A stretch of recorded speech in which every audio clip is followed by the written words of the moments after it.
proposta.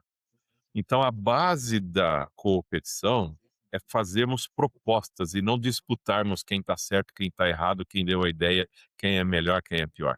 Mas é fazer propostas, discutirmos propostas e a partir disso chegar numa solução mais sustentável, mais inteligente, mais lucrativa.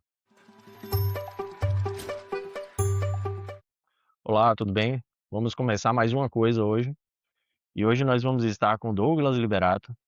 Ele é especialista em competências organizacionais e também em negociação sustentável e liderança. Para a gente começar a nossa conversa, gostaria de fazer uma pergunta aqui para Douglas. Douglas, você é filho de quem? Oi, Lúcio. Bom estar aqui com você. Muito bom. Eh, eu moro no interior de São Paulo e quando eu vim para cá, de São Paulo para cá, há mais de 30 anos, eu nunca tinha ouvido essa pergunta. E aí eu cheguei aqui numa cidadezinha bem menor que São Paulo e as pessoas perguntavam: "Você é filho de quem?". E eu achava isso muito estranho, porque eu falei: "Mas como assim? Eu só posso ser filho do meu pai e da minha mãe, não tem outra opção, né". E eu fui aprendendo que isso tem valor, isso é importante. Então eu continuo dizendo: "Sim, eu sou filho do meu pai e da minha mãe, sou muito grato que eu tive e tenho o melhor pai e a melhor mãe que eu poderia ter para essa minha vida. Me deram muito espaço de liberdade, não me doutrinaram, não me aprisionaram, não me bateram. Então eu cresci muito livre, muito capaz de confiar em mim mesmo e na vida. E sou filho da natureza, cara. Eu sou filho da natureza, eu sou filho do, do todo, né? Vim pela minha mãe, pelo meu pai, mas eu tô aqui para cumprir a minha vida terrena. Muito bem. Qual é o nome dos seus pais, Douglas? Gentil Liberato e Antônia Liberato, Rocha Liberato. Gentil é legal, hein? Porque já ele não Gentil. pode falar no nome, né? Ele tem que ser gentil mesmo, porque o É, nome já anuncia, né? é. E ele era. Muito, Ele era gentil. muito bem. Vamos hoje discutir, conversar contigo uma coisa, né, discutir e tentar entender contigo uma coisa, que é sobre essa relação competitiva dentro das empresas, né. A gente tem sempre muito essa noção de que as empresas têm que ser competitivas, de que o mercado tem que ser competitivo e que só assim ele evolui, mas você traz uma visão diferente aí de como a cooperação, ela pode, no caso, a competição, pode ajudar as organizações. Primeiro me conta o que é essa competição, tá? Primeiro para a gente determinar o que é competição, o que é competição, o que é colaboração, o que é competição, para a gente poder Legal. definir direito.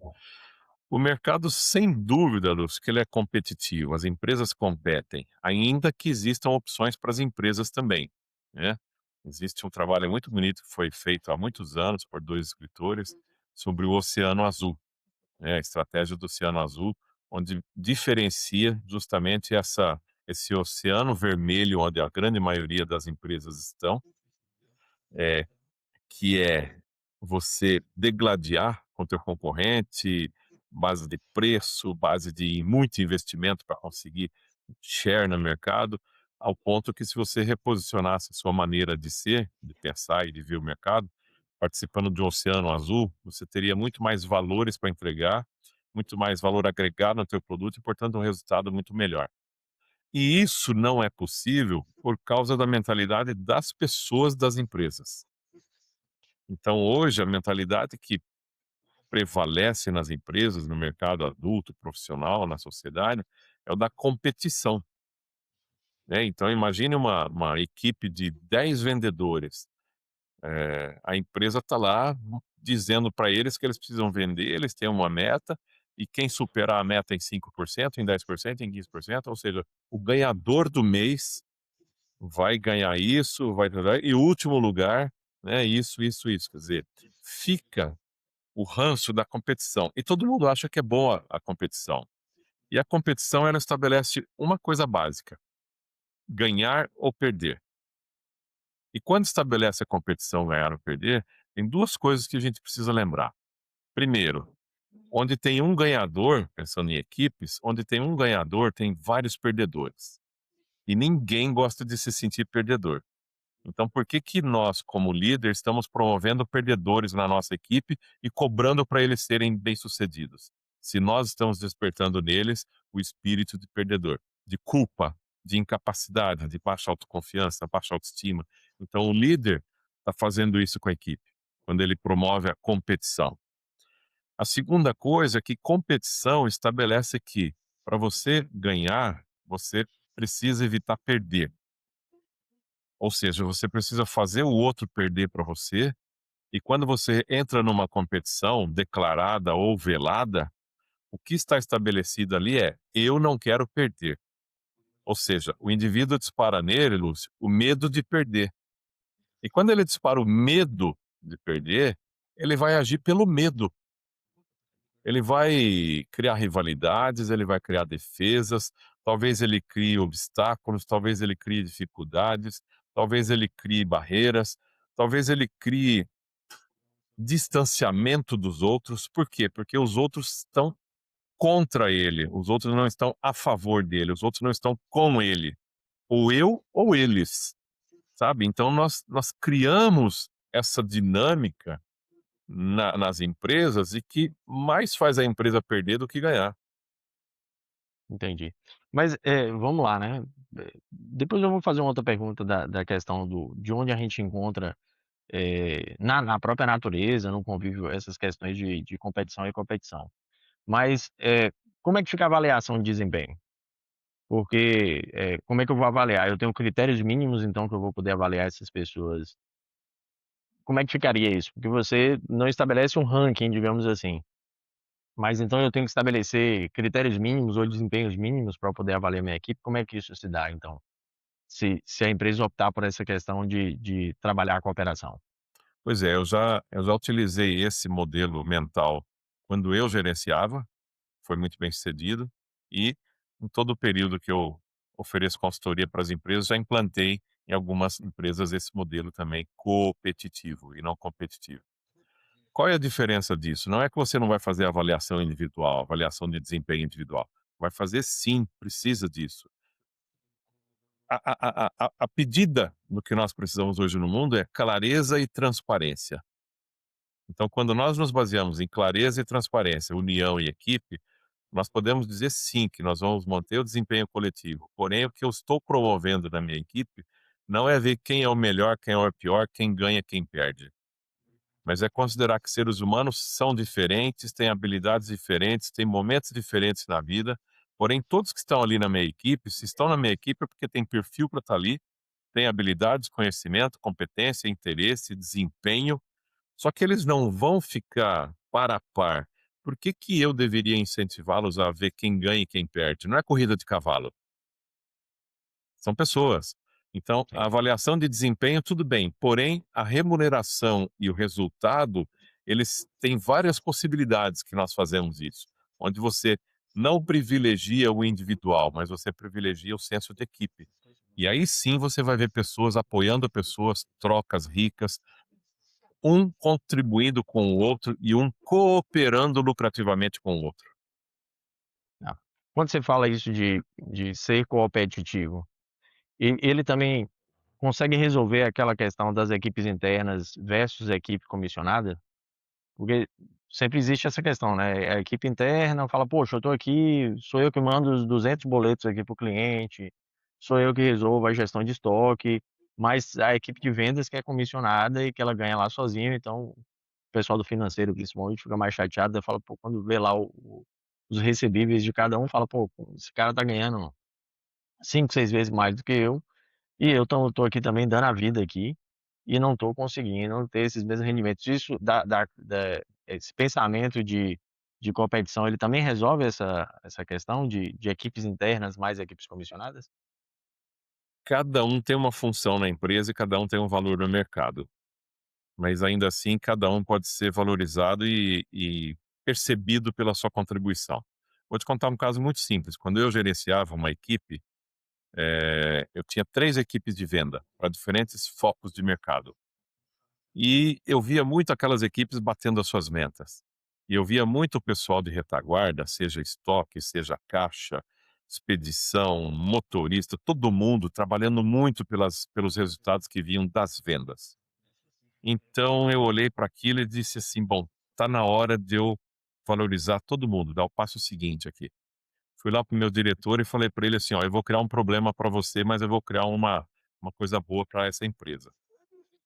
O problema que eu vou criar para você e você vai resolver é que a partir de agora eu quero premiar, comissionar todo mundo do meu departamento, mesmo os que não são vendedores. Eles vão ter mais reconhecimento financeiro, inclusive, quando as equipes de venda baterem suas metas. Ou seja, são eles que são a retaguarda e fazem acontecer. Graças a eles, o trabalho da equipe de vendas é bom. E graças à equipe de venda, eles têm trabalho. Então, um é interdependente do outro. Não tem quem é necessário e quem não é. São interdependentes. É como um corpo humano. Corpo humano, todos os órgãos, células, sistemas são interdependentes. Um não é melhor que o outro. O pulmão não sabe fazer o serviço do coração e vice-versa. Então, esse ego que nós temos é que às vezes faz a gente ficar comparando e valorizando demais. Então, nós passamos a remunerar, a reconhecer todos os que não eram comissionados. As vendas cresceram, a produtividade cresceu, o lucro cresceu, porque nós fizemos todos serem da mesma equipe. Então, isso é um trabalho de liderança, isso é um trabalho de gestão, que sim, é possível você fazer todo mundo pertencer a uma equipe só. Eu vou ser advogado do diabo agora, tá. Que você já deve ter ouvido essa questão inúmeras vezes. Mas Douglas, a natureza é competitiva, o ser humano é competitivo. Não que eu acredite nisso, tá, mas eu tô te instigando aqui só pra gente entrar nessa história, e Essa de sua que pergunta é tem ótima. exemplos na própria natureza, né. Então, assim, o ser humano é competitivo por natureza ou não? Como é que é essa questão? Essa sua pergunta é ótima. Coopetição, que é a nossa proposta, que é muito mais a mentalidade do século XXI, tem a ver com o que é sustentável. A natureza é sustentável, somos nós que às vezes criamos relacionamentos não sustentáveis. O que é competir? Competir é competir, sim, de maneira estratégica, mais madura, mais adulta, e cooperar lucrativamente. E eu sempre falo que cooperar não é colaborar. Colaborar é trabalhar junto. Isso é colaborar. Cooperar é contribuir, é somar, é apesar das nossas diferenças, nós negociarmos para tornar viável a solução que nós queremos.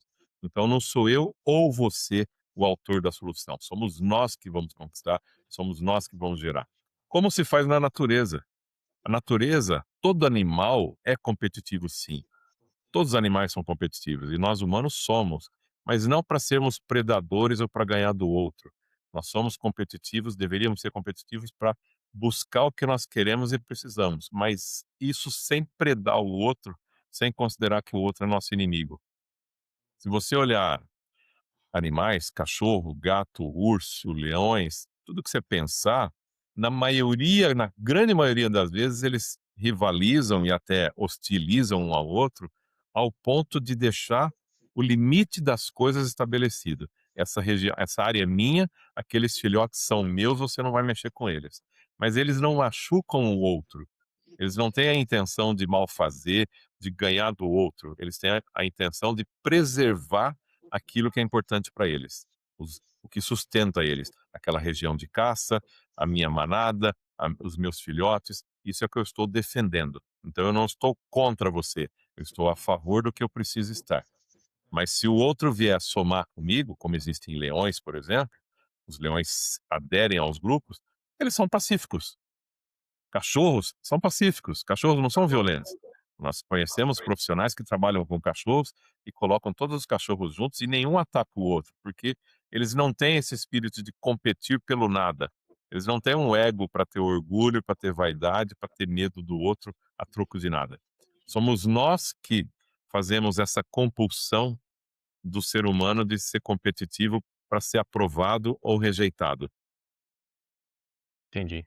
É engraçado que, assim, eu sempre comento quando a pessoa chega e me fala assim, né: "Ah, eu tô na batalha. Ah, eu tô na luta". Aí eu sempre falo com a pessoa assim, eu falo: "Rapaz, você não deve eu não imagino o que é uma guerra, né". Aí eu falo: "Rapaz, você não deve imaginar o que é uma guerra pra você estar dizendo que você tá na batalha". Eu sempre critiquei muito essa história de trazer um ambiente de trabalho como se fosse uma arena, de que você tem que estar ali numa guerra, como se fosse um gladiador que estava querendo. Eu sempre fui muito contra isso, eu acho que isso é muito tóxico, inclusive. Sim. Geram várias situações. Mas vamos dizer que eu, quero mudar minha organização nesse sentido, eu quero fazer com que minha organização tenha mais esse pensamento competitivo. Você tem uma metodologia para trabalhar isso com os líderes, né. Conta um pouquinho de como é que funciona a sua metodologia.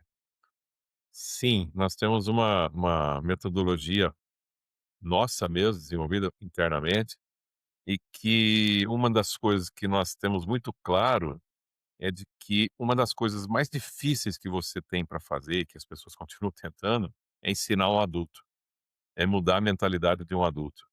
Ninguém ensina um adulto, ninguém consegue mudar a mentalidade do outro. Por isso que nós chamamos as pessoas de teimosas, porque nós estamos querendo mudar os outros. E isso não dá, porque cada um tem um sistema muito grande de defesa e que sustenta ele, aquela defesa, aquele jeito de ser. Por mais que ele perca ou ganhe, aquilo está sustentando ele. Então, qual é a nossa metodologia? Nossa metodologia é o processo vivencial, dinâmico, simulando a partir de um tabuleiro que é nosso, todo o universo de uma empresa. Tudo que você pensar numa empresa, seja recursos, seja prazo, meta de longo prazo, curto prazo, meta individual, meta coletiva, escassez de recursos, abundância de recursos, conflitos de interesses, tomada de decisões, poder, tudo que você pensar na dinâmica de uma empresa está ali no nosso tabuleiro. E o que nós fazemos é convidar as pessoas para sentar, agir como empreendedoras e, a partir disso, buscar seus resultados. Então, elas vão vivenciar o processo.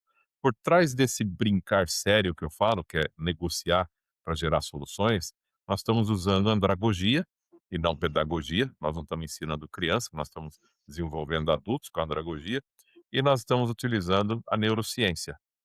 E quando nós utilizamos a neurociência, nós trabalhamos as 3 porções do cérebro, o reptiliano, o límbico e o neocórtex, ou seja, as pessoas ali na mesa estão pensando, sentindo e agindo. E com esse pensar, sentir e agindo integrado e vendo os resultados que estão acontecendo, essas novas sinapses no cérebro vão criando um novo caminho de comportamento. Então eles mudam, porque no começo eles são competidores, eles competem, e aí dá tudo errado naquela mesa. Fica difícil fechar negócio, fica difícil ser bem-sucedido. Parece aqui fora, a gente tem que matar um leão por dia, como os outros dizem, né, que eu não gosto disso também dessa conversa. Parece aqui fora, parece que a vida é assim mesmo, não tem jeito, você tem que correr, você tem que cuidar do seu, porque senão os outros comem. Isso é uma ilusão criada, isso é um jeito ruim de fazer que nós criamos. Nessa mesa de negociação, eles logo descobrem que eles estão competindo e por isso eles estão dificultando tudo para eles e para o todo. E aí sim nós lançamos a proposta da coopetição com a dinâmica do que é competir, justamente mostrando para eles que negociar é a solução para qualquer questão. Então, se você tem uma questão, você tem uma diferença, você tem uma rivalidade, você tem uma necessidade, você tem uma limitação, você tem uma meta, a melhor coisa a fazer é negociar, é compor com o outro. Isso é mais inteligente, é mais lucrativo, é mais prazeroso, é mais barato.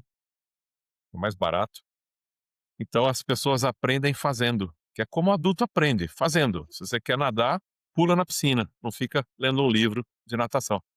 Uhum. Um dos grandes custos das organizações, e você falando sobre essa questão aí de do acompanhamento tudo, dessa mudança de cultura, enculturar uma pessoa dentro de uma organização é muito difícil, né. Então assim, você é muito custoso, né, gasta-se muito em você treinar essas pessoas compreenderem o clima organizacional, compreenderem todas as normas da empresa. Esse ambiente, competitivo, ele reduz o turnover das empresas, a empresa tem também esse benefício de ela ter, ao médio e longo prazo, menos custo com esse vai e vem de funcionários nas funções? Você já viu aquela reclamação de colaborador de que eu vou lá levar alguma coisa para o meu líder, mas no fim ele sempre diz que não, não é boa a minha ideia. Aí dali uma semana ele está dizendo: "Olha, eu tive uma ideia, eu tomei a decisão de que nós vamos fazer assim", que é igualzinho a minha ideia, Sim. né. Ou seja, o orgulho do líder muitas vezes impede ele de dizer: "Puxa vida, essa ideia eu não teria nem em 1 ano, que bom que você trouxe ela para mim. Isso vai ser muito bom para nós, vamos falar mais sobre isso, vamos chamar mais pessoas, vamos criar a partir da sua proposta". Então a base da competição é fazermos propostas e não disputarmos quem está certo, quem está errado, quem deu a ideia, quem é melhor, quem é pior. Mas é fazer propostas, discutirmos propostas e a partir disso chegar numa solução mais sustentável, mais inteligente, mais lucrativa. Nesse sentido, quando você faz as pessoas se sentirem participantes, valorizadas, respeitadas, consideradas, elas tendem a considerar que aquilo é um ambiente bom de trabalhar, que apesar do salário não ser tudo que eu queria, apesar de ter problemas que são difíceis às vezes, apesar, mas aqui é bom trabalhar, porque eu me sinto respeitado, valorizado, eu me sinto permitido a falar quando eu tenho vontade, eu posso divergir do meu líder sem achar que isso vai criar um X na minha testa, porque eu serei o próximo a ser demitido. Então, Uhum, sim, competir cria muito menos rivalidades, muito menos turnover, portanto, menos custos para as empresas. tá. Quem está ouvindo a gente vai potencialmente se perguntar que: "Não, mas isso não é para minha organização". Ou minha organização é muito pequena, ou minha organização é muito grande. Eh, tem uma organização ideal que ela, digamos assim, tem um tamanho ou segmento específico que você fala assim: "Poxa, aqui funciona melhor, determinado segmento não funciona", ou na sua experiência, todos os nichos aí de atuação de empresas e todas as os tamanhos de empresa, eles comportam um pensamento dessa forma? Onde tem pessoas, tem competição. Por quê? Porque elas vieram de famílias, elas tiveram o primeiro emprego, e esse modelo de competição que existe no mercado está aí há 100 anos. Não é se ele foi bom ou ruim, é que agora ele não serve. Não é a melhor forma agora.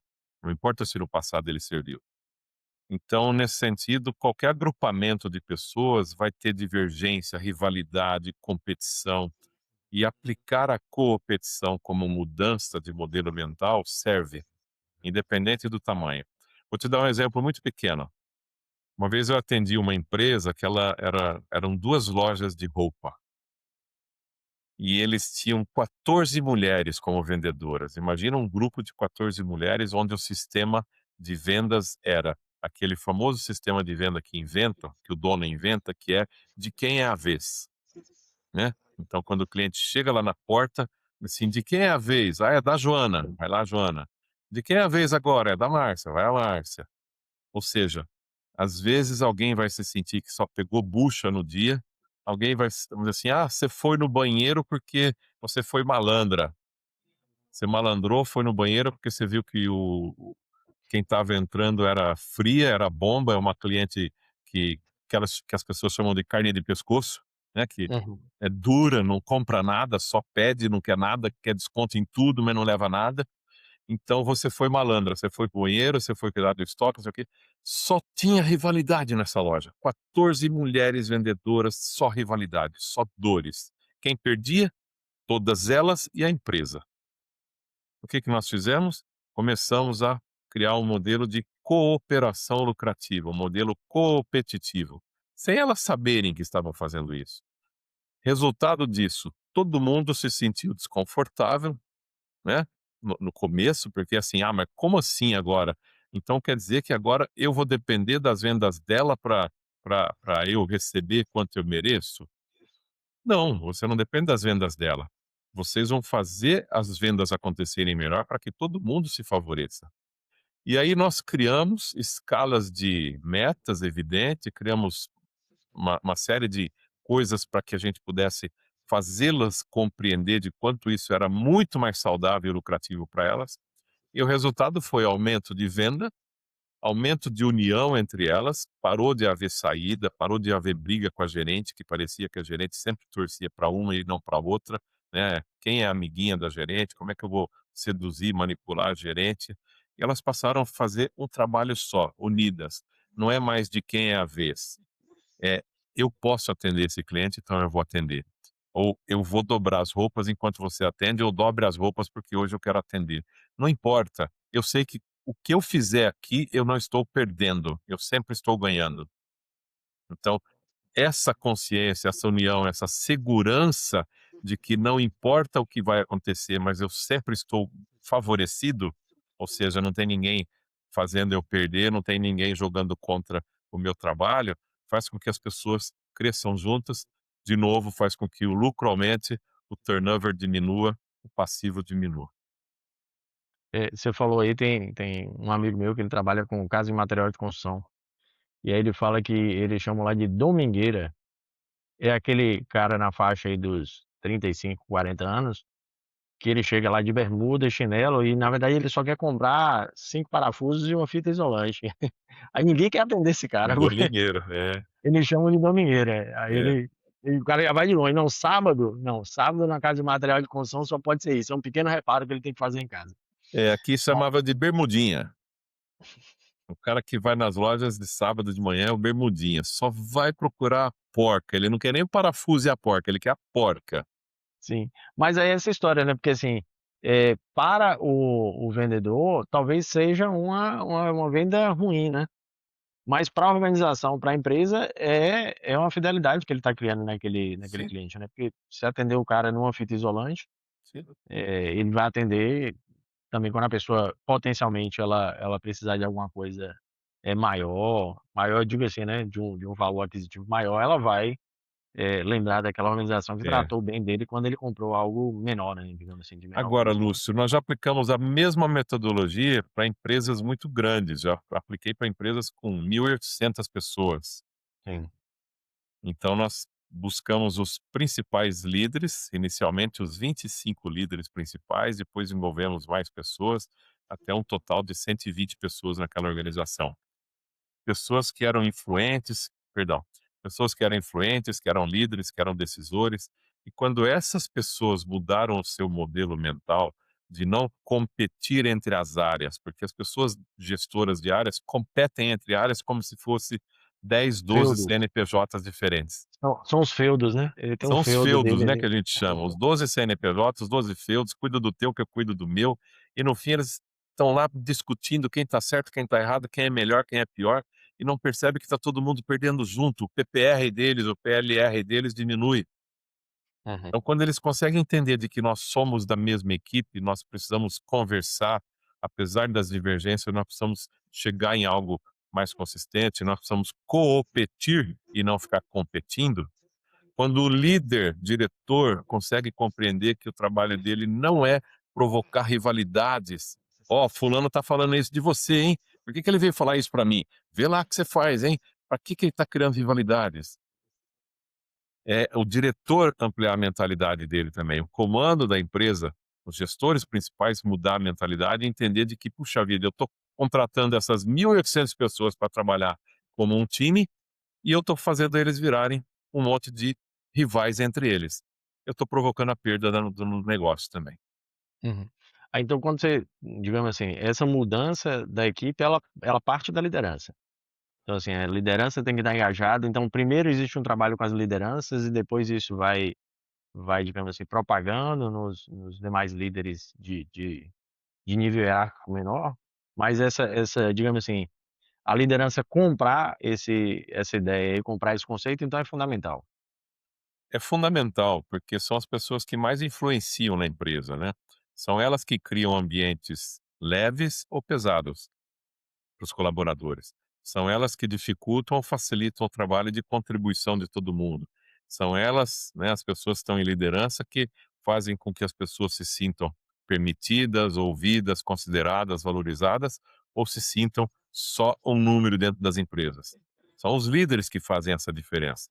Então, se eles pararem de competir, se eles pararem de fazer as suas equipes competirem entre elas e passarem a cooperar lucrativamente, portanto, competir, eles vão disseminar essa mentalidade pela empresa. Porque olha que doido, equipe A, equipe B. O líder da equipe A rivaliza com a equipe B, compete, estão lá competindo, né? A equipe A, não o líder, a equipe A tem medo de se relacionar e atender bem as pessoas da equipe B, porque tem medo que o líder deles vão entender que eles estão contra ele e a favor Sim, do outro. Então o que que eles fazem? Eles criam instintivamente, eles criam distanciamento da equipe B inteira. Eles não têm boa vontade como poderiam ter da equipe B. Por quê? Porque eles têm medo que o líder deles considere eles traidores. sim. E aí nós vamos ver as equipes trabalhando separadas, com má vontade, apesar de as equipes entenderem que poderia ter um outro jeito. Porque os líderes estão disseminando competição. Quando eles começam a competir e compartilhar, gerar negociação para gerar soluções melhores para o negócio, as equipes vão se unir também. Então eles estão disseminando uma mentalidade, eles estão mudando a cultura pela ação e não pelas palavras ou pelo quadro bonito na parede. Muito bom. E certamente não é fácil, né, mudar a cultura, mudar a forma que a gente sempre se acostumou a entender as organizações, certamente não é uma atividade fácil, mas ao final do processo aí, eu acredito que tenha benefícios mais, como você falou, mais sustentáveis, né, e você não ficar nessa, digamos assim, nessa loucura que atualmente é uma prática de mercado e de competição a todo momento, né. Douglas, eu queria te agradecer pela sua disponibilidade, por esse papo. Se eu pudesse aqui, eu ficaria uma hora aqui, a gente conversando sobre isso. É um tema fantástico. Depois a gente pode marcar próximos, inclusive desmembrando outras possibilidades dentro desse tema. Mas, assim, o que que você poderia deixar de mensagem final, assim, para um líder que está entendendo que a equipe dele está competindo e isso está sendo prejudicial para eles e para a organização? O que que você poderia dar aí de uma mensagem final para eles, de um caminho possível? Legal. Eu diria que competir é mais inteligente. Então, se você quer resultados melhores, toque uma outra música para tua equipe. Não toque a música do quem é melhor, quem é pior. Toque a música do como podemos ser melhores juntos. É isso. Isso é liderança para o século XXI e não a liderança do século XX, que é baseada na competição. Muito bom, muito bom. Te agradeço novamente a sua disponibilidade. Eh, Teremos outros vários programas aí que estamos, viabilizando com outros profissionais, como você também, que tem experiência de mercado. E a ideia desse espaço é exatamente esse, a gente poder discutir a gestão realmente, como ela é aplicada nas organizações, com pessoas que têm já uma caminhada e um conhecimento que possa ser compartilhado. Eu Tá bom? agradeço a oportunidade. Um grande Obrigado. abraço, fique Um com abraço. Deus. Valeu, Graças. tchau, tchau.